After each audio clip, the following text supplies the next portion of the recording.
Welcome to Corner of the Galaxy, the show that talks 100% LA Galaxy soccer. We're glad you could join us. Now it's time to sit back and relax. Your hosts navigate through the twisting, turning, but never boring world of the five-time MLS Cup champion, LA Galaxy. Hello, everybody. Welcome to Corner of the Galaxy on cornerofthegalaxy.com, coming to you live from COG Studios on Thursday, March 5th, ahead of the LA Galaxy's home opener coming up on Saturday against the Vancouver Whitecaps. A big show planned for you. Lots and lots of information.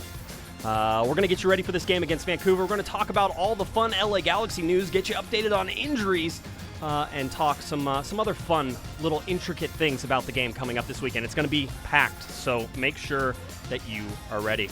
To help me do all of that, he's back in the show. He hasn't been here, I don't know, like it feels like in 3 weeks, 4 weeks, a month, however it is. Eric, the Portuguese Hammer, is back in the studio. Eric, how's it going, buddy? It's going well. It's been since January. So the entire month of February, I did not attend. You weren't here. So I'm back. It was a shorter month, so I have a little bit of an excuse. But, you know, the smell of the season opener is upon us. It's good to be back. You're ready now? I'm ready now. You're feeling it. My body is ready. Okay, yes. Good. I'm glad. I should also mention, in the studio, we have Kelly and Lexi, who are in here being our live studio audience today. I was going to say, I never act like anyone's listening, so this is difficult for me. This is going to be too hard for you? I never think anyone listens. Yeah. No, nobody does. Don't worry. I've been checking. All right, so just go on as planned. Normal. Will do. Normal stuff. Noted. You were busy though last night. Okay, so I heard I heard a little rumor that your wife was out of town, the kids weren't at home, so you had it all to yourself. So I imagine it was a rager of a night. You went out, you partied, you went to the bar, you did some crazy karaoke, all that stuff, right? Yeah, so I came home, let the Dotsons out. Right. Got my two little Wiener dogs at home, Yes. Rocket and Jet. Yes. You know, took them out. Mm-hmm. We cuddled on the couch for a little bit. And then I hopped on the PlayStation 4 to play some FIFA. Yeah. Some FIFA Pro Clubs. Yes. I got to give a big shout out to Cosmo SC. And yes, it is SC because it's called soccer, ladies and gentlemen.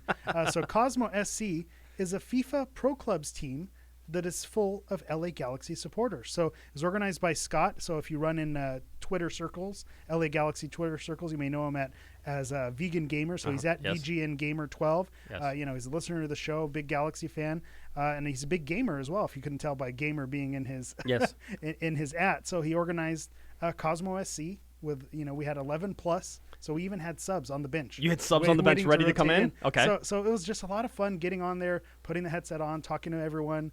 Usually when you play FIFA, you take one position or two positions. We had 11. We were 11 deep, and to have 11 different players and to play in specific roles and in positions, we thought it was going to be chaos. We thought it was all going to go wrong, but we went 4-0. I was going to say, impressive. I'm looking at the scores. Yeah, you went more than 4-0, didn't you?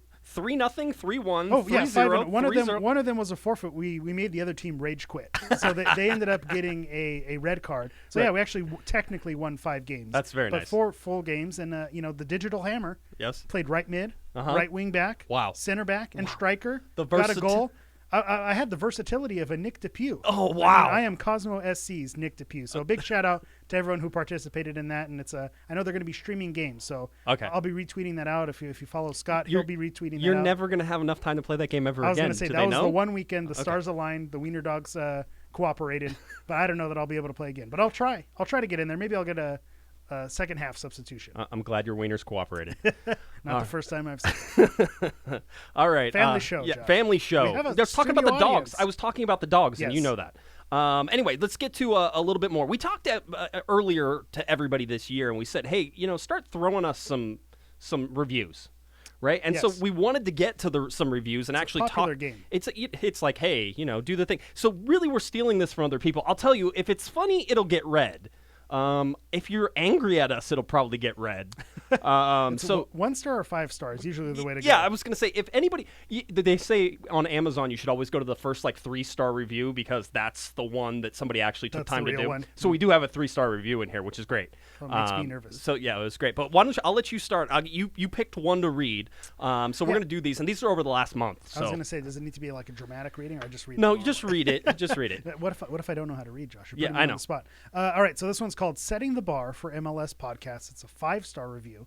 So here we go. Woohoo! 5 stars. All right. Been listening for years because Josh and his hosts provide a perfect mix of humorous banter with professionalism, which makes this the best and most entertaining way to receive your bi-weekly Galaxy news. So nice review there. I have a little bit of a beef with it. Yes. It says Josh and his hosts provide a mix of humorous banter. So which hosts? Yeah, not you. I'm not seeing myself represented here. Yeah, so it wasn't you. A little disappointed, a little hurt, but I'll include myself as one of those humorous hosts. You're going to take the credit for it. Okay, I will definitely take the credit. I have the 3-star review, and this one does mention another host, so this is good. This one is called 3-star review. Alex put this up. Alex says he labeled it thin-skinned host. I think he's talking about you, but we'll see. He says... Which host? Yeah, Name names. Yeah, he says thin-skinned host. He says he has very little input regarding tactics and is very sensitive to any criticism. I listen because Kevin has lots of information. So we found the one person who loves Kevin Baxter. The Kevin Baxter podcast. There it is. We've been branding it wrong this whole time. We've been messing around, and I am very thin-skinned. You know that. You tell me things, and I get very upset about it all the time. So fun times. I throw things around in here, don't I? You know, reading their review, showing that it got to you, it doesn't really doesn't work. The point. Oh darn! I was trying to be cool too. All right. So anyway, we'd always appreciate the reviews, whether it's 1 star, 3 stars, 5 stars. It's always great. It helps us to sort of know if we're doing well. It also helps other people find the podcast. That's the big deal about that, is that by doing that, you're letting other people know that you listen, and that's how it goes. So we appreciate that. Thank you for the reviews. There's a reason why Corner of the Galaxy has been around for so long, and it's because of listeners like you. I feel like this is a PBS drive. Listeners like you are the reason why we're successful. No, but putting those reviews in and rating, reviewing, and engaging, that's why this works, and that's why it's been so popular, and it's a lot of fun. And that's why things like Cosmo SC happen, because of the podcast and the interaction and throwing yourself, into the Galaxy world. We have a live audience. I know, it's fun. That's the reach of the show. That's kind of cool. We've always said that if people wanted to come in and listen, they're more than welcome. I didn't think anyone would do it. Yeah, I know, it was kind of crazy. But hey, we get them every once in a while. Also, to follow up on your PBS, sort of thing here, for just $250 right now, you get a 17-set DVD box of Rick Steves Europe. So all that stuff is right there. For just $250. Anyway, that was it. I was going to say, does that date me? specific. Does that date me? Yeah, you definitely. Okay. You definitely dated yourself on that one. That's okay. Let's talk a little bit about the LA Galaxy, getting into the news, and then sort of moving you closer to this game. We have a whole bunch of discussion topics to get to as well. But the big LA Galaxy news, in fact, one of the things that sort of popped up, I don't know if it's big. It feels big. And it relates to the game on Saturday, is the Galaxy open the grass berm for seating for the first time in 3 years. Now, feel the berm. Yeah, feel the berm. That's right. Be very careful how you say that. It's not a political show. This is not. You're gonna get in trouble. Everybody remembers that whenever the Chargers came in 2017, that they put temporary bleachers up on the grass berm, and the grass berm has been a design element of Home Depot Center, StubHub Center, Dignity Health Sports. It's an attractive piece of the stadium. It's a thing. It's a thing that is unique to that stadium. And, like some of the first memories I have of it, and having, really started watching the Galaxy in 2008, 2009, and that but remember watching it on TV, was David Beckham's debut and seeing the entire hill filled with people. Yeah, I remember a Real Madrid friendly was the first time I remember actually seeing people on the berm. I don't know if that was the first official time that they opened it, but I remember that being a memorable moment, that Real Madrid, one of Spain's biggest clubs, coming to the United States and playing at the time the Home Depot Center. Right. I mean, how amazing is that? Yeah, no, and it was that cool. you needed to pack the place so much that you threw people on the grass. So I remember cool. the AC Milan game where they actually put like boxes up into the grass for that game, and that was sort of. I remember Tom Cruise was there too, by the way, for that game. Wow. But anyway, I mean, the grass berm is an important part. And when the Chargers came in, they put the temporary seats, which,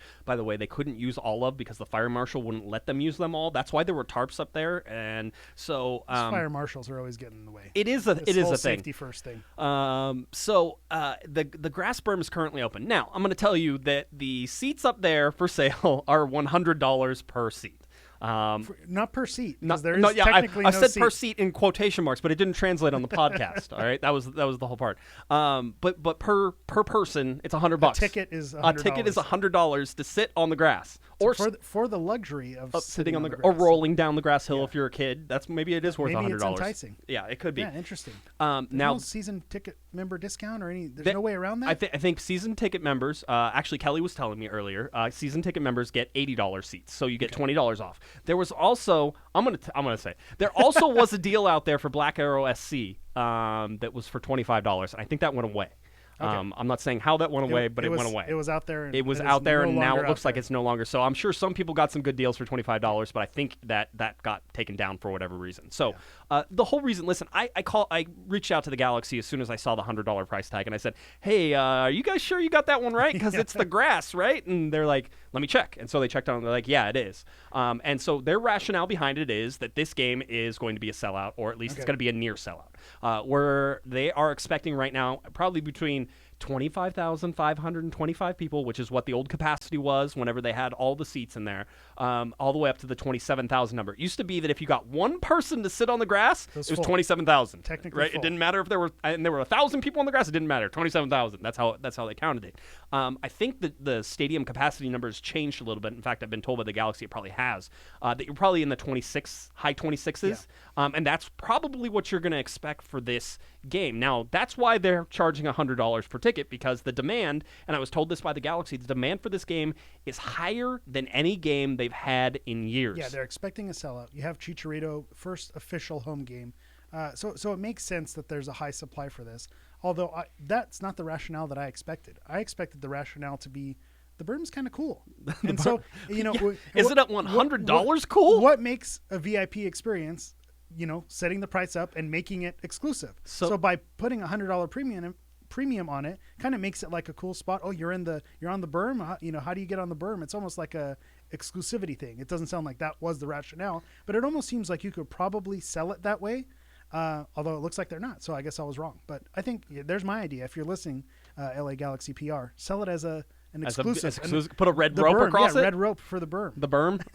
I don't know. I mean, now, I think there were... It's not very feel the Berm of me to raise the prices on that. There are rumors right now, though, that that there could possibly even be, like, them digging into the Berm to do some stuff back there eventually, like maybe a bar built into the Berm, which would be kind of cool, right? That's what I'm saying. It's a VIP experience. You're catching my drift here. All right, good. I'm glad we got it. But anyway, like I said, there are tickets still available on AXS, which is the primary ticket seller for the LA Galaxy. I think it's owned by AEG. I think that's why it has that ticket system. But there are there are still tickets that are cheaper than the $100. There's not a lot of them, but there's some of them still out there. Limited quantities. Then, if you go to StubHub, which is the secondary market, there are a bunch of tickets for sale on there. So there are plenty of options if you don't have your tickets that you can still get tickets and go to this game. I don't think you're going to be locked out of this. But what I would tell everybody to expect, long parking lines, long concession lines, long bathroom lines. Get there early. Get there early. Yeah, that was going to be my recommendation. Is opening day is always a popular event. 7 p.m. kickoff, I think, if you have plans for the day. You don't anymore? Yeah, well, that gives you enough time. That gives you enough time to get to the stadium at a reasonable time. I think a 1 p.m. kickoff, like in El Tráfico, that's where you run into issues like this. But a 7 p.m. opening day, you should be able to get to the stadium. I think they recommended being in the parking lot by 6 o'clock if you want to catch kickoff, because if you get any time after that, there's going to be lines to park, there's going to be lines to get in the stadium, get to your seats, and all the pomp and circumstance that goes with that. So definitely get there, be on the grounds no later than 6 o'clock. 10 a.m. parking gates A and D open, so you can get there at 10 a.m. And people will be there Absolutely. at 10 a.m. All other parking gates open at 3 p.m. Media gates, none of you need to know that. 4:30 p.m. 5. I definitely don't need. Yeah, to know I was gonna say you certainly don't need to know that for this game. Inside. 5 p.m. All regular stadium gates open. The Galaxy Express begins running at 5 p.m. as well. 7 p.m. LA Galaxy versus Vancouver Whitecaps. So that's sort of the state of events. Now, the other part about this is that you're going to have close to 27,000 people in a small condensed space during what is a rather large. Yeah, there's no problem with people gathering together now, right? Everything's fine. It's an epidemic. It's not a pandemic yet, Not right? yet. I think it's an technically epidemic. not a pandemic. Okay, so we're not at pandemic levels. But anyway, if you were following Kevin Baxter and you saw his tweets that came out, the coronavirus could mean playing games behind closed doors. Now, right now, we're telling you as of today, we were told this probably won't affect this weekend. It'll probably be down the line if any of this happens. But I told people after Italy did this. Now, this is already happening in Italy. They said the Serie A and basically all sporting events in Italy will take place without fans present for at least the next month.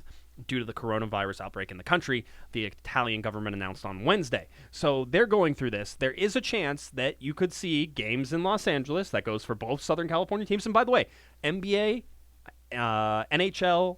All the leagues have been talking about it. That's something that, again, the reason why this information is being shared out is not because it's happening this weekend. It's that a plan needs to be put in place, because if it is spreading, there are certain pockets of the country that are more heavily populated, like Los Angeles, then you need to have a plan in place just in case it does go sideways. Yeah. I could tell you from my experience working in a school district, I can tell you right now, there are plans that we're putting in place in case things happen. Things haven't happened. We don't need to put those wheels in motion, but because it's going around, you need to start making those plans now, because if it does, you need to have a plan in place. And so that's what's going on. I would imagine the games would still be televised. I would imagine that refunds would have to be given to season ticket holders. I don't know that for sure.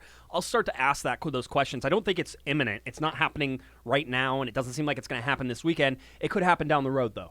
And it's something to sort of pay attention to as it goes. Like I said, I'd imagine they'd still be televised games. I imagine a certain number of people will be there, which will be really interesting. I wonder if the media will actually be able to go and cover these games. I'm curious how they handle that. Because the players need to play. The players need to play. They're going to be touching each other and tackling each other. People need to report on it, right? I mean, do I have to go through like a health screening if I'm a reporter to go in it? It's something. It's something I didn't think about, even 2 weeks ago, and it's something that is very much at the forefront of the mind right now as we go forward. So, fist bumps are in.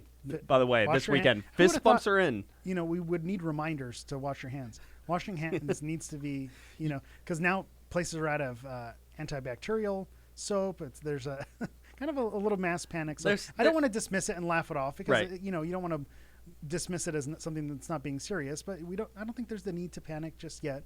Wash your hands. Be aware of your surroundings. Stay alert. Stay alive. Just good life advice. Don't sit next to Kevin Baxter. After all those, this is what you do. So anyway, just wanted to let you know. We will let you know if any of that comes down. I imagine that we're going to be, told all these things. I know Kevin is following this very closely, looking at all of Southern California. Basically, it says the worst case scenario for County Health Director Barbara Ferrer says, and this is a quote, "This could be that games are played, but there are no spectators. This could be that there are limits to how many people are going to gather, but I want to reassure everyone we are not there today." And so that was put out on Wednesday. So, breathe, calm, everybody's okay. We're live. Breathe through the mask. Breathe. You put a cough into your elbow, yes. Right? Isn't that Dracula? Dracula? Okay. Vampire. Good. Sorry. Kids might not be familiar with the work of Dracula. Maybe not. Really? I don't know. Does that date you now? I was gonna say you beat me with a PBS reference, but I got you with with Dracula. Okay, that works. All right, another thing that's sort of going on with the LA Galaxy right now is they are going to have a poster at this game. This is the 25 years of LA Galaxy soccer poster. Now, Eric, we have seen this poster. We have looked at this poster. I imagine most people have seen it. 96, special number, 96 of these posters will be for auction for the Galaxy Foundation before this game. I have more of a beef with that than what you're going to bring up right now. What, that they're only 96? There's only 96. Give them away. It's the 25th anniversary. Make that the giveaway on opening night. Opening day. Do you remember when they did all the posters like for every match? Then it becomes litter. Do you know how many I have like sitting somewhere? How many I have? Zero. Because the people who got there wasted them. Oh, really? No, that's I'm making that. Okay. Yeah, but still. Anyway. Okay. Good. Get to your point. You can look at this poster, and I think that people have there's both a reasonable take on this that I think is absolutely something you can look at and say, and then we can sort of explain it a little bit, and maybe that makes some sense. But basically, you're looking at the stars of the LA Galaxy over the last 25 years. There are a bunch of faces on this. Landon Donovan is prominent. Mauricio Cienfuegos, Omar Gonzalez, Kobe Jones is on there. Steven Gerrard is on there. Whether or not Joao Pedro. No, I didn't see him. No, he didn't make the list. What do you know? Man. I think I was looking at the wrong The poster. other Portuguese hammer, Joao Pedro, didn't quite make it. Robbie Rogers is on this. So there's a lot of them. Front and center with the biggest head out of all of them, because they're all just sort of headshots on this, but with the biggest head out of all of them is Chicharito. Yeah. A guy who has played one game for the LA Galaxy. All right, here we go. All right, and is apparently reigning over all of these stars as you see it. I mean, Jonathan Dos Santos, who's on the team and has been on the team and probably should be captain, that's another argument. That's a whole other conversation, yes. But Jonathan Dos Santos, just a little tiny Jonathan Dos Santos up there. So it's one of those things that you look at and you say, okay, well, why? I'm okay with it. Why are you okay with it? If the 25th anniversary was last year, then Zlatan's head would be the biggest and in the center. If the 25th anniversary was in 2012, then David Beckham's head would be in the middle. This season, Chicharito is the most expensive designated player. He is the centerpiece, the star attraction. So he is the star attraction of this season, which is when this poster is coming out. It's not a retrospective. It's celebrating the 25th anniversary. So I'm okay with it. Now, Yes. you can argue Yes. that they could have made everyone's head a little bit smaller and just made it equal all the way around. Get that argument. Why couldn't we just have equal size heads, Eric? I want to know that. Posters for everybody. Posters now for you're, everybody. Now you're Now- making my argument. Here's where I kind of agree with you, is that this is a match poster. It's LA Galaxy versus Whitecaps. It is exactly for this, and most of those guys on this thing are not going to be playing, right? Yes, I get exactly. it. And the guy who is playing and the guy who's probably going to be wearing the captain's armband, again, a discussion for another time. Go back to Monday's podcast. We could talk a little bit about that. And you've been hearing some players talk about that captaincy thing, too. In fact, Dan Steres came out and said, listen, I get it. The guy just got here, and everybody says, why is that something that we should, that shouldn't be allowed? And he's like, but this guy's coming. He has knows what he's passion. doing. He knows what he's doing, and Yeah. we're going to follow him. It's like, okay, if a player's making that argument, it's kind of hard for me to sit here and say it's the wrong argument, right? And especially someone like Dan Steres, who is, a veteran on this team now. Right. Someone who's a respected member in the locker room. And if he's okay with it, then I'm okay with it. Okay. Well, I'm glad you and Dan are on the same page. That's good. I'm sure he'll be thrilled to I know love that Dan. as well. Yeah. Dan's one of my favorites. So anyway, so that's why I'm okay with the poster. I get it, but there's also people who love to get riled up about everything. I'm sure we don't help sometimes. People like getting riled up. I don't know. Who's captain again? Thin-skinned? What? So anyway, so that's where we sit with that poster. I just wanted everybody to know that, just sort of take a look at that. One of the other things we were talking about, and the Galaxy community has really sort of come together on this, Eric. In fact, a large outpouring of support for this. Galaxy History, one of our favorite dudes. Yes, this is a great story. Galaxy History, one of our favorite dudes. Shane out there actually started a GoFundMe for him to get him to a match. Now, we were going to tell you, get out there and contribute.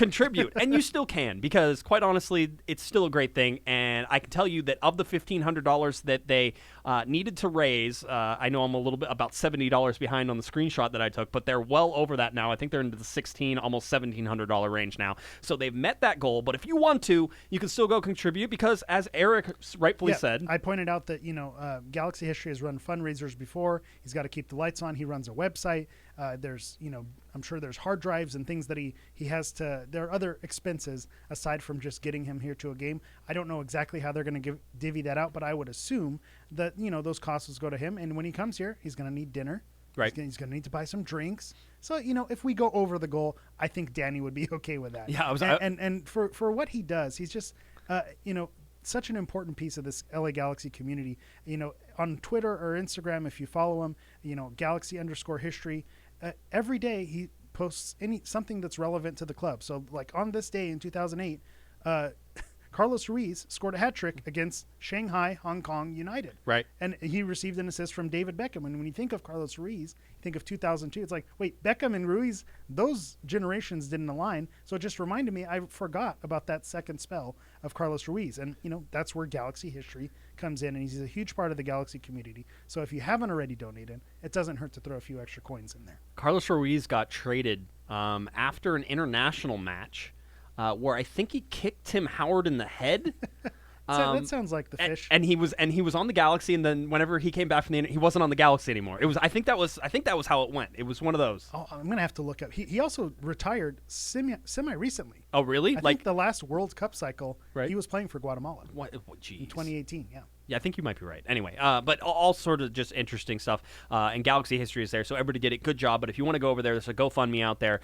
You can find it. Look for Galaxy History on that, and you can go ahead and still contribute to that. While we're on the subject of fundraisings, real quick, we'll throw it in the middle of a show instead of putting it at the end of a show. Why not? Let's do that. For just $2 a day. For just $2 a day, you can support Eric. As he tries to play more PS4, yeah. So he wants to get better at PS4. If I can monetize this, I think my wife would be okay with it. No, I don't think she would be. Yeah, you're probably right. Yeah, that's so. Anyway, we have our top 50 T-shirts still out there. You have to order by March 11th. Just throw it out there. $20. We get $5 of that. We've raised about $175, something like that so far, which is great. And something I will say with Bonfire, and you've been running this promo when you're selling your shirts each season. Good quality shirts. I'm wearing mine right now. I'm modeling the 2018 version, which is one of my favorites with the stars.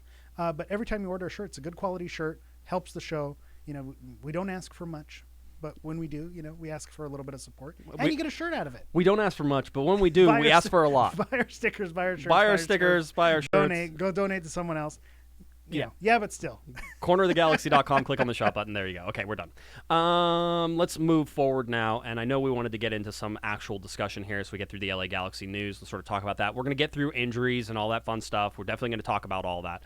We want to get you ready for this game, but some of the big sort of discussion points that have come about. Now, the first one we're going to talk about is BSI, the podcast. Now, this is Benny Feilhaber, Sal Zizzo, and Ike Opara, who have put together a podcast that has possibly the worst sound quality in the history of podcasts. We're not supposed to trash other podcasts. I'm not. But you're not wrong. But I want to prepare people. It is not good sound quality, but the content is second to none, and it's one of the few times I've ever said bad sound quality you can live with. Just go listen. And you mentioned this off air. When players talk to other players, you're going to get a level of candor that you don't get when Josh asks some questions, or when you see him at a press conference or after a game. They're not going to speak to the media like they do their fraternity brothers who are on the team, on the field with them. So that's where, Benny Feilhaber, Sal Zizzo, and Ike Opara, they're able to kind of unlock Sebastian Lletget, who maybe isn't, he's not giving your Zlatan quotables on the week. No. But this week he gave some Zlatan quotables.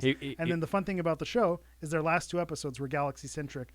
One was Alan Gordon last week, and then Sebastian Lletget, the one that dropped today. Yeah, and if you go back even further to last season, I think the last one of last season was Mike McGee.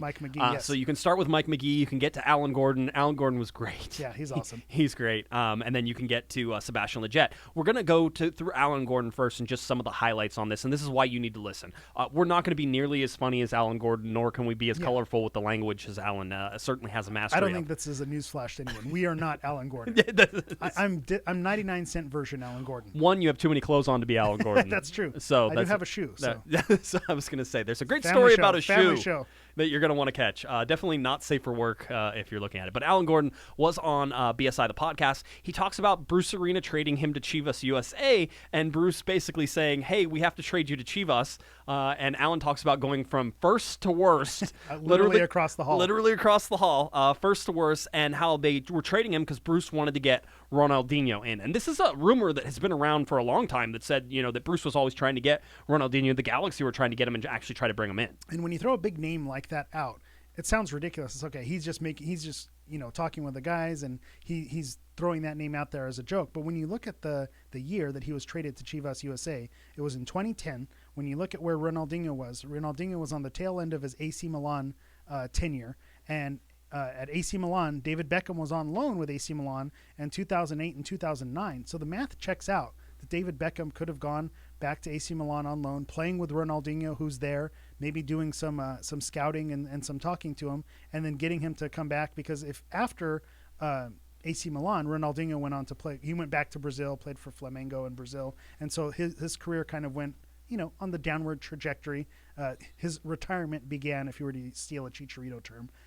So the math kind of checks out that made sense. And then we've had a few people on Twitter reach out to us that they've spoken with Galaxy management, kind of off the record, saying this was very close to happening, but it ended up not happening. So the math checks out on it. There are so many stories, and every once in a while you get somebody just peel back a layers of guys who almost came but didn't, right? They were almost with the Galaxy but didn't, and those are some of the most interesting stories that you're ever going to talk about. Yeah. Even Sasha Kljestan almost coming to the LA Galaxy That's the your first time. favorite story. We talk about it, but we also don't like to talk about it. That was the time Josh screwed up and announced that Sasha Kljestan was coming to the LA Galaxy, and guess what? Didn't come. Wasn't here. Oops. That's why all of you who call for Josh to announce that a player's been signed. Yes. Ahead of time. That's why he doesn't do it now. Now I'm like, okay, listen. No, I mean, I've gotten better. Really, that was a learning experience. So now I'm much better with all that. But anyway, that was it. The other thing sort of Alan Gordon said was he said that Bruce loved his guys, which wasn't surprising if you saw how Bruce sort of did set up his lineups and did it. And he said, Alan basically said, but he didn't like me. He didn't like Alan Gordon until he traded them, and then he traded them, and all of a sudden Bruce was in the locker room and in the workout room all the time saying, "Oh man, I just love you, man. You're such a great guy," and all this stuff. Trading a guy and then trading for him. I wonder what changed. Yeah, eventually the LA Galaxy traded them. Eventually he got traded back to the LA Galaxy. Gordon says because Bruce got sick of him scoring on his team. I do remember that he had a knack for scoring those goals against the Galaxy. Some other highlights of that: Gordo played with injuries basically every year. You talk about this guy; he was always injured. And what he did and how he played was kind of crazy. And So some of the dishonesty of the training staffs he worked with, he didn't have kind words for No. the Toronto FC training staff. yeah, oh man, At the time. Again, there's Sure a lot of things. They're not there anymore. Another little cool nugget: Ruud Gullit, who was obviously manager whenever David Beckham came in, and so we've all heard the stories how they never actually practiced. And then the big thing was always, well, we never actually practiced set pieces, and you had David Beckham, and why wouldn't you practice set pieces? Alan says that basically they just play full field scrimmages for an hour every day, and it looks like a men's league because everybody was exhausted and nobody wanted to run, and that was the coaching that was going on. And then when it was time to go out at night, Ruud Gullit was the first one out the door. He when would it was time to party. He would beat all of the players out the door after training, so that way he could be out there ready to go. The other fun stuff: 2015 preseason was in Ireland, and do you remember the Galaxy used to go places Yes. like for preseason? Well, that's what and happens when off-season? you have Robbie Keane and David Dave Beckham. Beckham, right, and the whole deal. So the 2015 preseason, they go to Ireland, where Robbie Keane is king. King Keno. There's a reason for that. So you think he's big here? Wait till you go back to Ireland. Yeah, Alan Gordon said he gained 15 pounds from going out with Robbie every single night. They said after training, Robbie Keane would take him out every night, and they'd stay up until 5 a.m. every single night. They were closing down bars, and he also talked about how Robbie Keane was like the biggest competitor ever. So even in the small-sided games, if his team won but he didn't score 3 goals, he would basically like take his shoes off and go walk back to the locker room and just be done with training, which totally fits into Robbie Keane. It checks out. It's almost you almost like hearing that. Yeah, It's the type of competitor you want to see. It's fun. Well, you go to Sebastian Lletget, and that was the other one. That's where the competitiveness goes the other direction. It's very, very interesting Yeah. to sort of see how the line gets crossed between Zlatan and Robbie Keane, right? Yeah, it's one of those things that when the way that the podcast is set up is they have something called the interrogation. So they kind of are trying to loosen the guys up and get them to be honest and spill a little dirt, speak a little gossip. And so it's not shocking that Sebastian Lletget revealed that Zlatan was a difficult teammate and difficult in the locker room. We're not shocked by that. So I don't think it's fair to really criticize him for his honesty because he was honest. He came forward. He said, he did not like me. He didn't like the team. He didn't like the espresso machine. He didn't like anything. So, I don't think we were really shocked by it. I think one of the surprising nuggets that I gleaned from that was that Sebastian seemed a bit surprised that it was obvious to the outside. Yes. And so when Benny Feilhaber was saying, we could see that he was difficult to play with and, guys couldn't connect with him, he says, oh, you could tell? And so he was kind of surprised that people could tell it from the outside. So that to me was the most surprising, is that he obviously felt it on the field and in the locker room, but he didn't think it was visible to the outside world.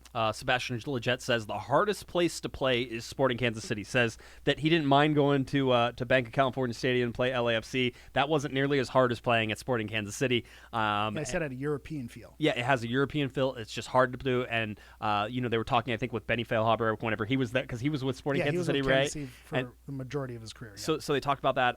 And then Lletget says that the first El Tráfico, the one at Dignity Health Sports Park, was the first time he ever felt that kind of hostile electric energy at a stadium in Major League Soccer, which I thought was sort of fun for him to put that in. He goes it was crazy. And then the other funny thing is he asked Benny, who was on LAFC at that time, he said, were you guys not fit? What happened in the 70th minute? You guys just stopped playing. And Benny basically admitted that it was mental. Yeah. That once they saw Zlatan warming up, they get the goal, and that it was all over mentally for them. And that's what killed them in that game, which is, again, we saw it from the outside, but Right. to have the players on the field confirm it was pretty cool. Lletget says that Zlatan would always sit by himself at any of the breakfasts or lunches or anything they had. He always sat by himself, and that he was really unhappy with the cappuccino machine. Right? Yeah. He said it was a bad cappuccino Yeah. machine. That was one of his biggest complaints. Right? Go figure. I was like, that Zlatan doesn't seem like the I don't know. He came from Italy. I get it. It seems like you import your own machine. Yeah, I feel like he could afford a decent machine. Lletget talks about, though, with Zlatan how they couldn't play freely, that players were scared to play with them. Team couldn't play at their best. And Lletget, basically says that as soon as you make a mistake or you really ticked Zlatan off, the game was done for you, because he would yell at you and scream at you, and you could just see the players sort of fold up. I even look even more closely at the language he used. He says he crushed you. So they talked about Antuna. They talked about Lletget. They said he crushed them. And they once they were crushed by Zlatan, they felt like taking their boots and walking off the field, which is unfortunate. And so, again, he did not have kind words. For Zlatan Ibrahimovic, not even a little bit. And that's the other thing that I wanted to bring up was his MVP vote. Yes. I asked him who he voted for MVP, and he said it wasn't my teammate, and then he didn't share who he voted with. So that makes me believe he's a LA Galaxy player. He's not going to mention that he voted for a player from across the hall, but he said it wasn't his teammate. I think there's a reason to believe that he voted for Carlos Vela, for the guy with the long hair across the street. Well, and if you were constantly being berated by but a guy, would you Joseph Martinez is in the league. Hey, I mean, you're making an assumption here. You could be wrong. I'm just saying, reading between the lines, that's what I read. That's how it would go. But here we are. We spent, 10 minutes talking about another podcast? Yeah. But just all of the Galaxy-centric content, the behind-the-scenes stuff that you really can't get anywhere other than a player conversation. No, it is. Yeah, and we have to point you in that direction. And you can hear him. You can hear him sort of talking about it and sort of how it like ramps up. He also was asked when the ring was coming for Becky G. I think we're all thinking that. Yeah, no, Sebastian Legette. I mean, and he goes, I get that question all the time. So I think one of the guys said, "Are you just waiting for her to propose to you?" Yeah, right. And he said her mom did that. To her dad. So. And someone else said the correct answer is tomorrow, or it should have already happened. Which that is also correct. All of this is correct. They said that he was reaching on that one. He was reaching, and that he needed to lock that up. That's what he said. So, Rebecca G. And by the way, Rebecca, if you ever meet her, I didn't know. It was like Lady Gaga, right? It's like, what are you supposed to say to Hey, Mrs. Lady, Mrs. Lady, I'd like to speak to you. Can you sign this? Can you sign that? I don't know. So it's not, hey, Becky G. I think Rebecca. So that works for me too. Anyway, so that's sort of it.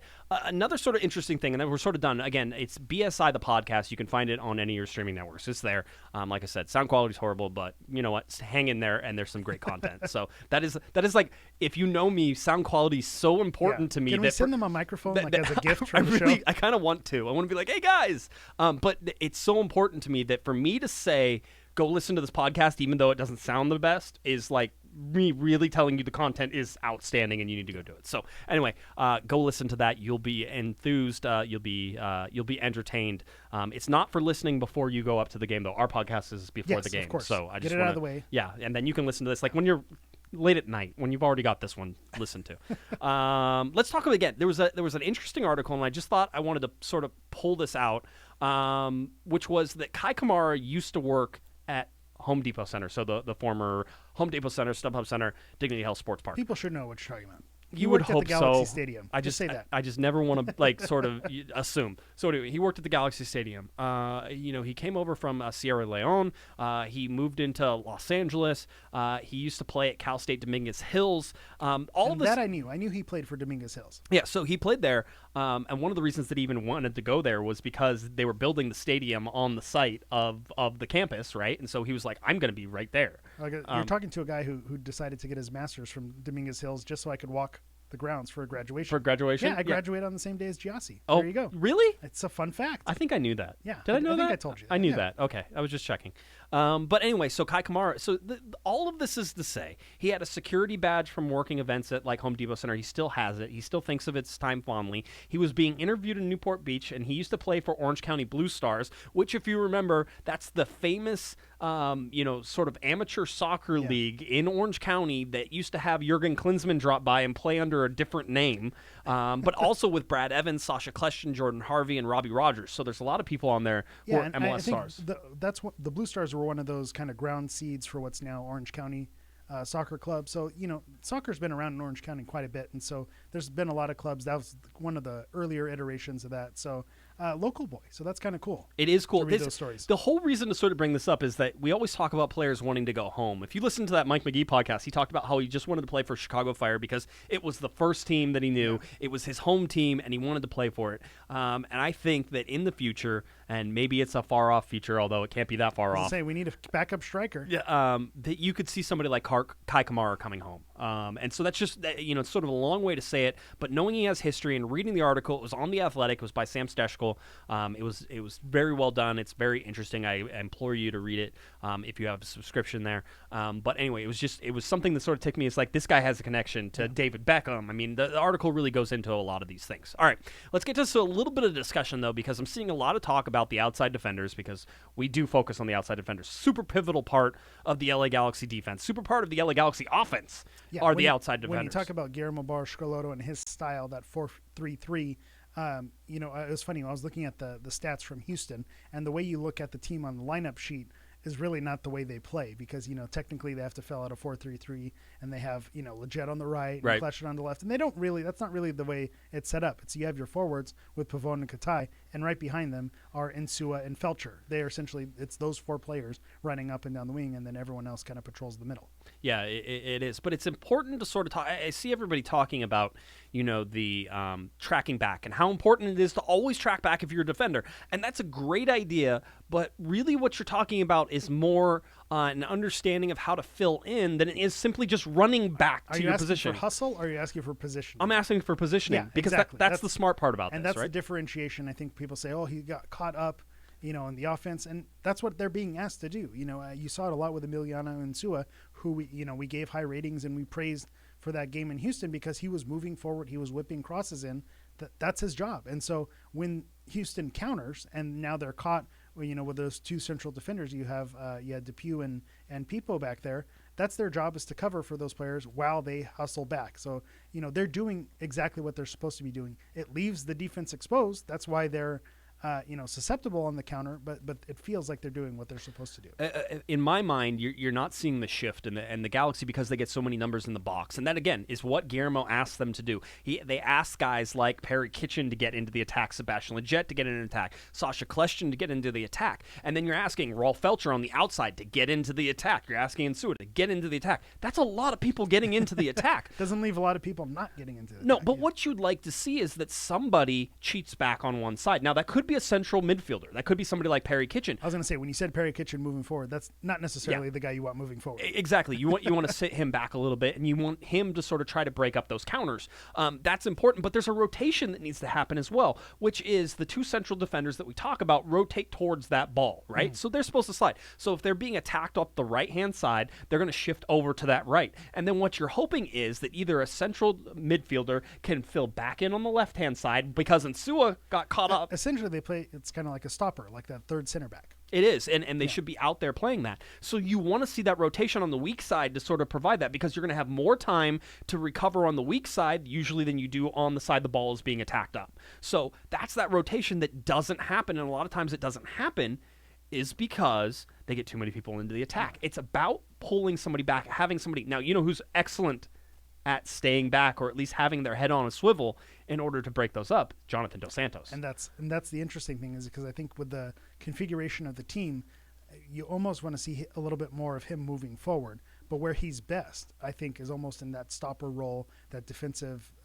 destroyer, kind of breaking up plays on the counter. How many times has a team been on the counter and Jonathan goes and he slide tackles and stops the play dead right there? So that's really his bread and butter and what he does best. So as much as you'd like to see him try to get into the attack, that's what he does best, and that was what was missed against Houston. Now there's still some hustle involved in this. I don't want to pretend like there's these not. Are professional athletes, right? But you're not expecting Rolf Felcher to put a cross in and then chase the guy back down the field. Put a cross in essentially at the end line, right? And then when they counter, be ready to defend perfectly. It's just not going to happen. You want to see him running back, usually towards the center of the field, depending on how the attack is going, but usually towards the middle of the field to fill back in for wherever that defensive midfielder slid over to try to take the spot, and then eventually work his way back into that position. But that's what you don't see. Now, Taylor Twellman had a new series come out. I can't remember. Banter. Thank you. And it's on ESPN FC. It's actually, I think they're doing it live on YouTube right now, which is great because that's free access. It's a smart move, and it's one of those things. As much crud as Taylor Twellman gets, when I watched that tape, I mean, he nailed it. He gets it right. He knows what he's talking about. He could be a little over dramatic, says the guy who does dramatic previews. Yes. But that's that's part of the business. So you kind of have to do that. So I get it, and I'm all in on what Taylor Twellman. You know what Taylor Twellman is? He's thin-skinned. I would just like to point that out. So anyway, no, Taylor gets it right, and basically he says that the LA Galaxy have to change the way they attack, and basically he's saying that they're still attacking like Zlatan Ibrahimovic, all 6 foot, whatever, 6'5", 6'5". Yeah, 6'5". All 6'5" of is them. Not 6'5". He's 5'6", I think. Actually, that's cruel. Is that an inverse? Yeah, I think he's an inverse. He's tiny, dude. He's tiny. Not that tiny. He's not very tall. I'll let you look it up or whatever. But anyway, well, I'm definitely not going to see him, so that's fine. Chicharito is not the same player. You don't want to be putting in tall crosses to Chicharito. Crosses, yes, I'm fine with driven low crosses on the ground. Perfect. That's where he's going to thrive. But he needs support in the attack. He needs guys like Pavone, and he needs guys like Katai to either break out that attack, cut that ball back to him, or have him lead out and lay off. he needs support up there. You can't put him on an island like you did to Zlatan, and the LA Galaxy against Houston played like Zlatan Ibrahimovic was still their striker, and that's why Chicharito touched the ball like 7 times. Yeah, and that's the interesting thing is because a player like Katai was not here for that era, and someone like Pavone who creates their own stuff. So it almost seems like they really shouldn't be playing this way. And Sue was another one who wasn't here for that. So something that Taylor pointed out is that GBS was asking for more of it. He says we need to play more crosses in. So I think the critique he had is they shouldn't be crosses in because Chicharito is not Zlatan, but maybe it's the type of crosses, driven balls, dragging runners, late runs. I think that's more what you need to see instead of the you're not going to connect on a bicycle kick every time. I understand what GBS was saying is that he wanted the more crosses. You want more opportunities. Yeah. Exactly. And I also understand what Taylor's saying. And by the way, Taylor Twellman is very well aware that everybody in LA Galaxy fandom hates him. Yeah. Right? Because I've had him on the show many times, and he's like, am I your most hated guest? I'm like, well, Alexi's on, too. So, I don't know. It's a toss-up probably between you two. Still alive, then you're in good shape. You're number 2, buddy. You're number 2. So, anyway, just some interesting things there as it goes forward. I actually implore you to watch Taylor Twellman's show about that. And I thought it was interesting. Well, it's one of those things like Howard Stern. If you love him, you watch him. If you hate him, you watch even more. There you go. That's a watch harder. All right. We're going for the LA Galaxy week of events that they had going on, and, where it's Thursday night, so basically we're already done with the Saturday's football. If you're listening on Friday, LA Galaxy Day at the Soccer Center is going on from 4:30 to 6 p.m. Then LA Galaxy and Black Arrow FC pop-up party at Vector 90. Sounds like a place that's way too cool for Eric and I to go. They have the velvet rope. They do. They're not letting us in. That's not happening. 8 p.m. Pacific time is when that is, and a new collaboration between LA Galaxy and Black Arrow FC, a lifestyle brand focused on the intersection of soccer and black culture. We'll see a pop-up party at Vector 90, the culture hub and co-working space started by David Gross and Nipsey Hussle. I was going to say, now I can see why we weren't in. Now it makes sense. Makes a lot of sense. Totally makes sense. That's good. And then also there's a Galaxy Gathering the night before party, Boomtown Brewery, 700 Jackson Street in Los Angeles, 8 p.m. to 1 a.m. LA Galaxy party with appearances from LA Galaxy alumni, event held in collaboration with the LA Riot Squad. Go support them as a continuation of their First Friday series. Yeah, that's it. Yeah, shout out to LA Riot Squad. I know that's something that they're doing, that First Fridays. I mentioned it at the beginning of the show. Throw yourself into the Galaxy community. Go to the bars on First Friday of every month. It's a fun way to meet other fans and interact with people. We're a nice big family here. It's a lot of fun. If you're of legal drinking age, go have fun. That was implied. Okay, that was implied. They're not going to let him in anyway. Yeah, that's true. Anyway, so that's all going on there. That is basically the wrap-up of the LA Galaxy week. Saturday, March 7th, Dignity Health Sports Park, of course, is the game. So you were there. Yeah, and I will say LA Galaxy week or opening week is something that they've done. I know they did it last season, and you got to give credit to the LA Galaxy because they have knocked it out of the park. It seems like every day's events was promoted appropriately, getting fans engaged and interacting with their digital day where they really had the pictures where you can create your own photo. They had the cartoon series where Kobe Jones talked about that was great. The opening day. Yeah. I mean, it just seemed like they haven't misstepped all week except for the $100 for the Berm, but everything else has been absolutely spot on for the LA Galaxy. So kudos to everyone involved in those projects because it's been an awesome week and it's gotten me hyped. This week has gone by so slow because I'm just ready. I'm ready for it to be Saturday. Come on, please, just do it. So that's where we sit. Game on Saturday. As far as the LA Galaxy, they will train on Friday. Look for a small walkthrough. That's where Guillermo Barros-Schelotto is going to pick his team. So we sort of have a good idea of where we think that's going to go. Who's he going to pick? Some guys. I think 11 of them. Actually, 18 total. They're only 11 are going to play to begin, and then they might sub in 3 guys, but usually it's Guillermo, so maybe just 1 or 2. So that'll happen. So that's happening on Friday, and then Saturday, Dignity Health Sports Park is the game, and then Sunday, March 8th, HEB Park in Rio Grande Valley. Where's that? That's in Texas somewhere. It's in Texas. I remember because one of our quiet. I'm going to hit the cough button. Yeah, I was going to say the Texas people. Somebody in Texas actually said I might go to this game. Should I do it? And I said, if you want to. USL's kind of crazy. LA Galaxy at Rio Grande. LA Galaxy 2 at Rio Grande Valley FC. It's the start of the USL Championship season, and that is the LA Galaxy 2 playing there on the road. It looks like right now, Monday, March 9th is a to be announced in terms of it. The Galaxy may or may not train. I imagine they will train on Monday, but right now that's not on the schedule. The LA Galaxy schedule, as we told you on Monday, and as we've been getting you ready, is Vancouver on Saturday, then away to Inter Miami on March 14th. That game is going to be giant, huge, and way bigger deal than anybody wants to pretend that it's going to be. And Miami is might be a good team. They're a real team. They're a real team. They have players. Yeah, that's my takeaway. Normally when you look at an expansion side, you think, okay, no high expectations the first year. But when you look at the players that they have, they've really put a lot of veteran experience on that team, and they're going to be dangerous. They're not going to be an easy out. You hate to say it, like an FC Cincinnati. Right. They are going to be someone who you're going to struggle against.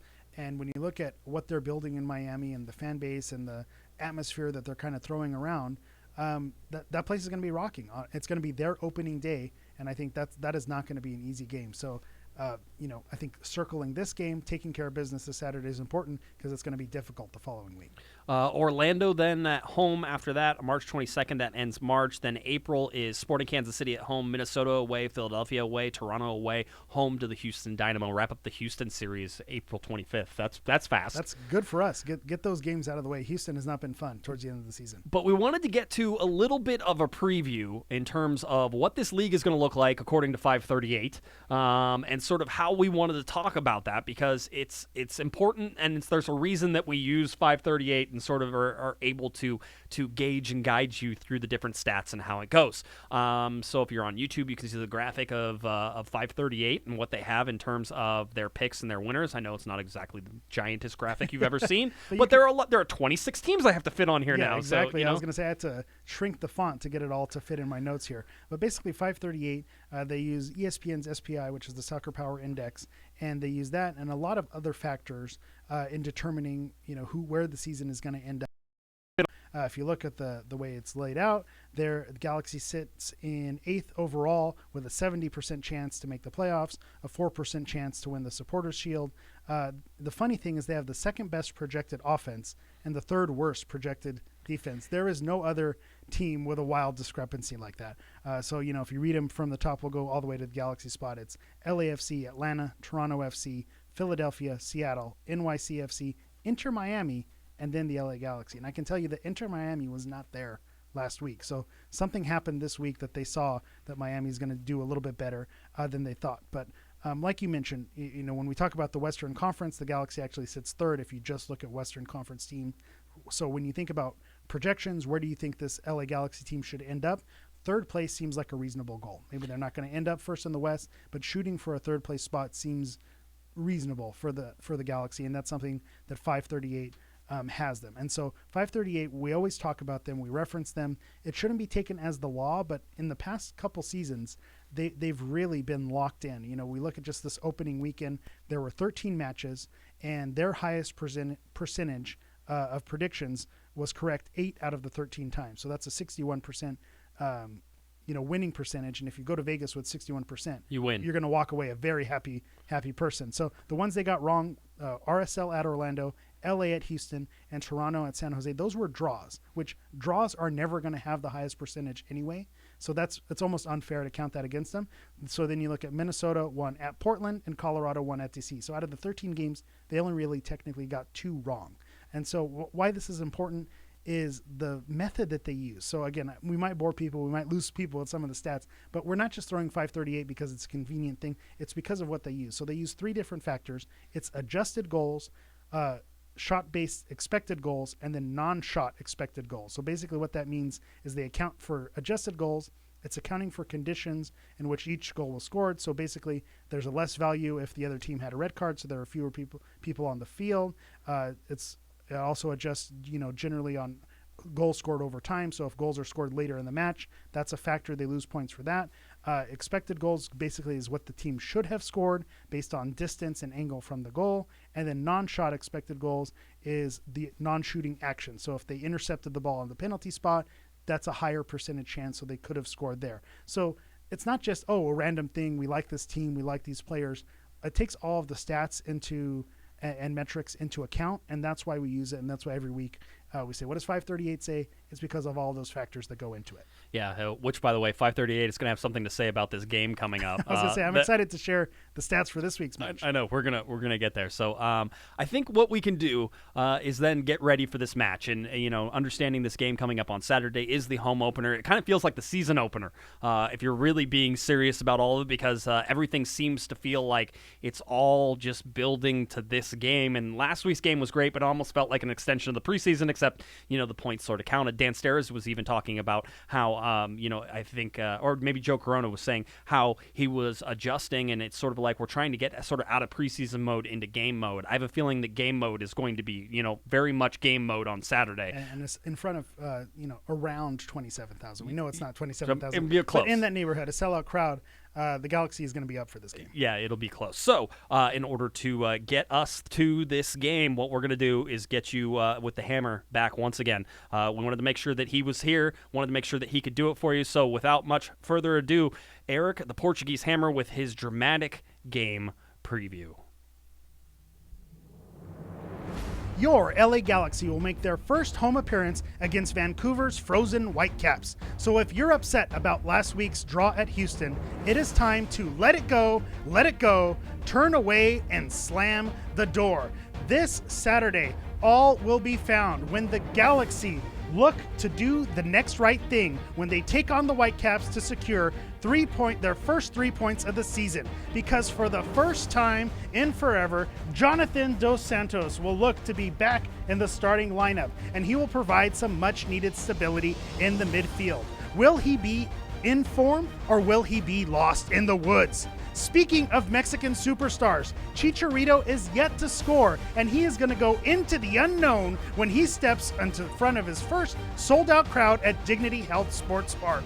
Does he want to build a snowman? Because we'll happily take 8 goals from Chicha. We will also find out if the LA Galaxy is a finished product or if they're a bit of a fixer-upper that needs replacements in summer. Fortunately, Chicharito isn't our only weapon. We have our MVP, our most valuable Pavone, and I only have one request.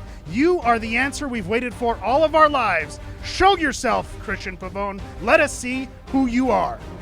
Wow, all right. Woo!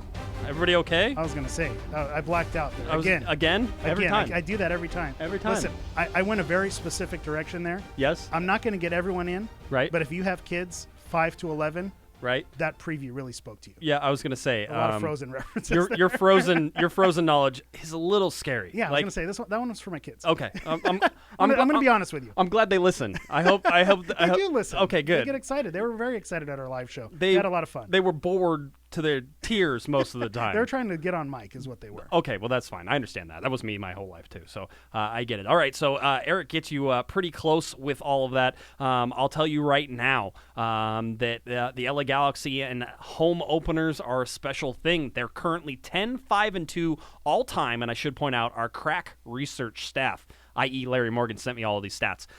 They are 10-5-2 all-time in home openers. They've outscored opponents 32-16. The last visiting team to win LA's home opener was FC Dallas, 2-1 in what year? 2017. Yeah, I was going to say, yeah, everybody remembers that. I remember home openers always being a great time because they usually won that one. Yep, and not 2017. Not 2017. The only visiting teams to tie were New England 1-1 in 2011 and DC United 2-2 in 2009. And New England has been the Galaxy's most common opponent in LA's home openers with 4 appearances. Funny, they also have 5 losses in MLS Cups. That's funny for appearances, and the Galaxy are 2-1-1 in those matches. The LA Galaxy coming up against Vancouver, who lost 3-1 at home to Sporting Kansas City. It was a 2-1 game until the very last minute of stoppage where they scored another one. Ali Adnan did not look very interested in this game, which is an interesting turn of events for one of their better players. I was going to say, it's kind of par for the course we saw with his penalties last season. He's kind of a streaky player, so it's interesting to see what factor he'll play in the game this weekend. Yeah, it'll be fun to sort of watch. The LA Galaxy obviously coming off the 1-1 draw with the Houston Dynamo. Now, Galaxy and injuries. Jonathan Dos Santos is expected, and GBS confirmed that he looks like he will be in the 18-man roster coming up. So will Daniel Steres. Both players suffering from groin injuries. Pelvis? No.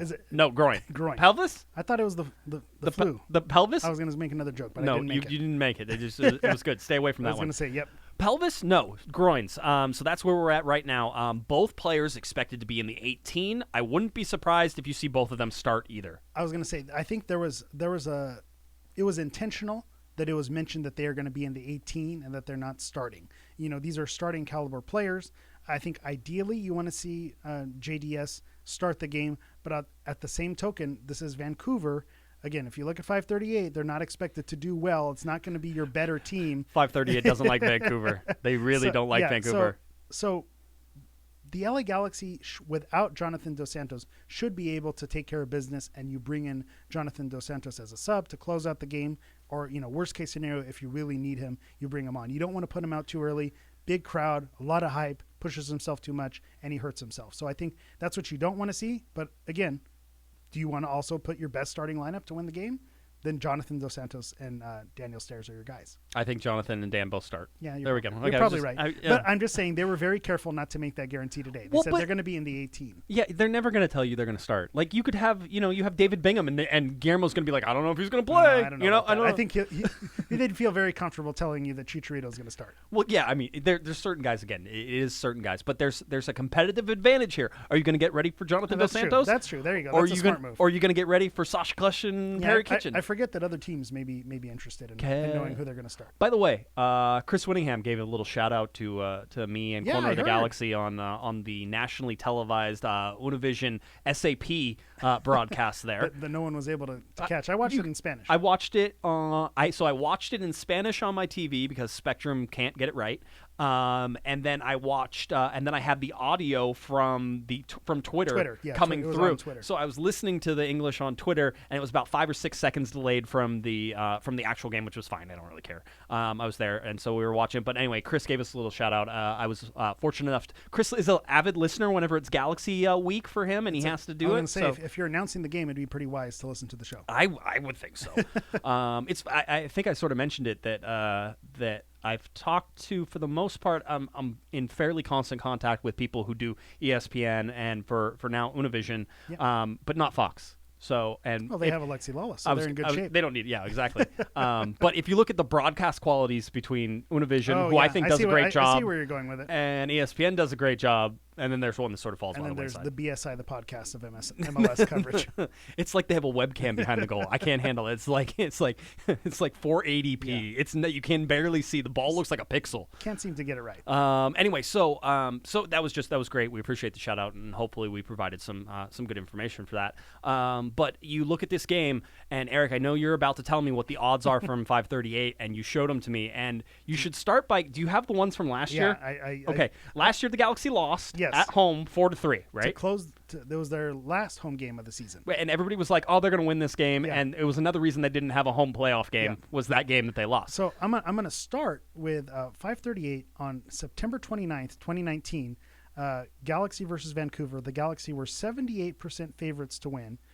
Vancouver were 9% favorites to win, and then a 14% chance for a draw. Drastically different odds for March 7th, 2020. The Galaxy, 78% chance to win. Vancouver, 9% chance to win. The only difference is the draw is now 13%. So they rounded down. The math doesn't even check out because of the percentage, but literally the exact same percentage to win and to lose. So you want to feel good about it, but we have been burned by this before. So the Galaxy expected to win big. They're the second highest expectation to win of the whole league slate. The other one is Cincinnati is not fared to do well against Atlanta at Atlanta. So they should win. But, we've been here before. Cincinnati had to get rid of their coach because he said naughty, racist things. Yeah, they only have a 5% chance to win. Wow. That's not good. 538 doesn't like Cincinnati, and they don't like Vancouver. That's pretty clear. Again, you have expansion teams like Nashville who sit above these teams. And I think Nashville actually could be a team as well. They didn't look bad. They didn't look horrible, no. But they didn't look Miami good. No. Miami, you know how it is. It's early. It's early. We'll see. We'll see how it all gets put They're together. The bells of the ball for right now. Miami's still going through a whole thing where they're looking at like their players. Like their coach came on so late he doesn't really even know what players he has. It's not a complete project yet. No, it's not. So anyway, that's where we sit. I think that you're going to see a starting lineup with Jonathan Dos Santos and Dan Stairs in it. I think that Nick DePuy probably goes back to the bench, which I know a lot of people are like, no, but let the process work itself out. This is a process. Yeah, I think you have to be respectful of your veterans and your starters. So Pipo and Daniel Dan Stairs Stairs. are your veterans, and they're your starters. And so as well as Depew has done, he was not brought in to be a starter. So you give the starters the opportunity. If it goes sideways, then you say, listen, you guys aren't hacking it. We're going to bring in Depew because, he's shown that he's capable. But you have to give the respect to the veterans and give them the opportunity. It's theirs to lose, but you give them the opportunity. The good players, we sort of mentioned Ali Adnan for Vancouver. Cavallini. Yeah, their new signing, Lucas Cavallini, El Tanque. He seems like he's good. I know he missed some shots. I know it didn't all go the way that he wanted it to go in that game, but Vancouver had some chances in that game. It wasn't all horrible. It was really bad to watch. I can't remember which broadcaster called it on their 1978 turf. Yeah, salutes to you if you watched Vancouver versus Sporting Kansas City opening weekend. It should have been on the list. Yeah. Should have put it on the list. But if history tells me anything, is the Galaxy usually do well to neutralize other teams' main attacker, and it's kind of the wild card that always seems to bite the Galaxy on the back end. So I think, Lucas Cavallini, if he's one that's circled, they'll probably cover him, but someone like Jordi Reyna, who's their other forward, I could picture someone like that being the person who squeaks in the goal. And then, of course, you have Max Crépeau, who's the Galaxy have had fits with in the past. Yeah, he's a decent goalkeeper. He's not horrible. He has no defense in front of him, really. Did you say the defense plays like Crépeau? Yes. Thank you. Wow. Thank you. Wow, that was a Kevin Baxter level joke. Yeah, that was. You're welcome. Yeah, that was good. Are we going to lose our monetization from YouTube? On Probably. Yeah. I'll have to file a copyright and claim. not because of the word, because it was just a bad joke. It was a bad joke. But anyway, so that's what's going on. The LA Galaxy kickoff 7 p.m. This game on Spectrum Sportsnet. It will be blacked out on ESPN Plus. Don't come crying to me. VPN it if you really want to do that. You can try it. I know people have had some success. Some people better than others. And also, if your best bet might be after the game. People might have. Versions that have been downloaded and saved. So that might be your best bet. Not that we're telling people to do that, and not that I know where to get them, but I've heard that's the way to do it. Not that we're telling you to do that. Yes, anyway, pay your cable fees. Buy Spectrum. I Wait, can't this even. is not a sponsor. I was going to say I can't even tell you to do that. I can tell you with my experience with Spectrum. Don't buy Spectrum. LA Galaxy kickoff. Hit me in the DMs. 7 p.m. Against the Vancouver Whitecaps. This is the home opener. I keep wanting to call it a season opener. It's not. It's the home opener. But still. And this will get the LA Galaxy rocking and rolling for their home, and then again away to Inter Miami next weekend. So a lot of things happening very quickly. I'm not going to let you get out here. What's your prediction? My prediction for this game that is guaranteed to be wrong is making you go first. Okay, 4-1, LA Galaxy. 4-1? Chicharito hat trick. 4-1? I'm feeling good. I believe in 538. I like their metrics. Galaxy have high expected goals with non-shot based targets. I don't know what I'm saying now. Yeah. I'm just feeling good. Home opener. 4-1. Chicharito. Okay. He's due. He gets his goals. I say they make easy work of it, but they definitely let a goal in. I say 3-2. Ooh, Vancouver. A shootout. Vancouver. Oh, I think they come in and they ruin the party again. You know why I like it? Why? Because you're guaranteed to be wrong. No, I can't. I can't even pick Vancouver. I wanted to be contrarian. I wanted to say that it was. I can't. The Galaxy should win this game. We talk about this all the time, where Galaxy should win the game. They should do something. This is a game where they're lined up for it. They have more talent. They are the better team. There's no excuse for them not putting this together. And I perfectly understand. They don't have the chemistry yet. They don't understand how to attack yet. They're barely figuring out how to defend. They looked frustrated at times. They look frustrated. All of those things. The counterattack is susceptible. All right, you know what? Let me change it. Yeah.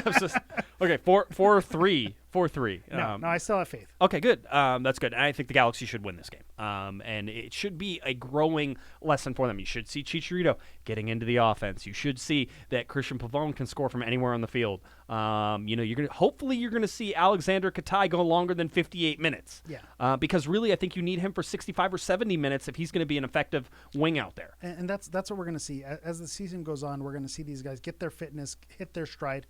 They're not going to be there by game 1, game 2, but you're going to see. I think you'll see a better performance in game 2 than you did in game 1 because 1, it's not away, so you get a little bit of home cooking, and 2, they've already kind of got the jitters out, got the wiggles out, and they're going to got that first initial stage fright out, and so now they're ready to focus and zero in and win the game. It's going to be a good one. I think the weather should be pretty good. I don't think it's supposed to rain or hail or thunder, lightning. There were, depending on when you looked at the weather, there may have been rain scheduled. Light like showers. 20% chance, which we could tell you for a low percentage, it is capable of hailing at Dignity Health Sports Park. So don't rule it out, but again, wear a jacket. Yeah. That's my advice. Wash your hands, wear a jacket. Wash your hands, wear a jacket. That's good. Okay, I like that. So we'll see everybody at the stadium. We'll be there. Eric, anything else you want to talk about? No, that's it. I feel good about it. We gave our shout-outs. You ready to Shout close out to out? Cosmo SC. Yeah, there you go. I'm glad you're still hyped. You're never going to play again. It's my 1 week. I gotta soak it in. All right, why don't you tell people where they can find you, and we'll get on out of here. You can find me on Twitter at GISHammer. You can also follow me on Instagram at Galaxy Profile. That's Galaxy PROFOUL. We're still a little bit away from 1,000 followers, so let's get the quest for 1K for Galaxy Profile. All right, and if you're looking for me on Twitter, it's at Guesman, JGUESMAN, and of course at Galaxy Podcast. Head on over to cornerthegalaxy.com. You can get all of our videos, podcasts, all that fun stuff is right there for you. So please check that out and go support our shirt if you can. Buy some stickers if you want to. All that stuff is right there for you. All right, big shout out to Kelly and Lexi for sitting in our studio audience today. Very, very good. And if you ever want to come in and be part of this studio audience, you're more than welcome to do that. Just shoot me a message and we'll figure out a time for you to be able to do that. All right, for Eric, the Portuguese Hammer, I'm Josh Pato Guesman. You've been listening to Corner of the Galaxy on cornerofthegalaxy.com. We'll see you at the game on Saturday. You've been listening to the Corner of the Galaxy podcast on cornerofthegalaxy.com. You can follow the show on Twitter and Instagram at Galaxy Podcast, and be sure to check out and subscribe to iTunes, Stitcher, and Facebook by searching for Corner of the Galaxy. Fans, we thank you for listening, and we ask that you be kind and courteous to your neighbors as you leave the podcast. We thank you for joining us and look forward to seeing you again. Until then, I'm Michael Araujo, and on behalf of the entire Corner of the Galaxy crew, goodbye, everybody.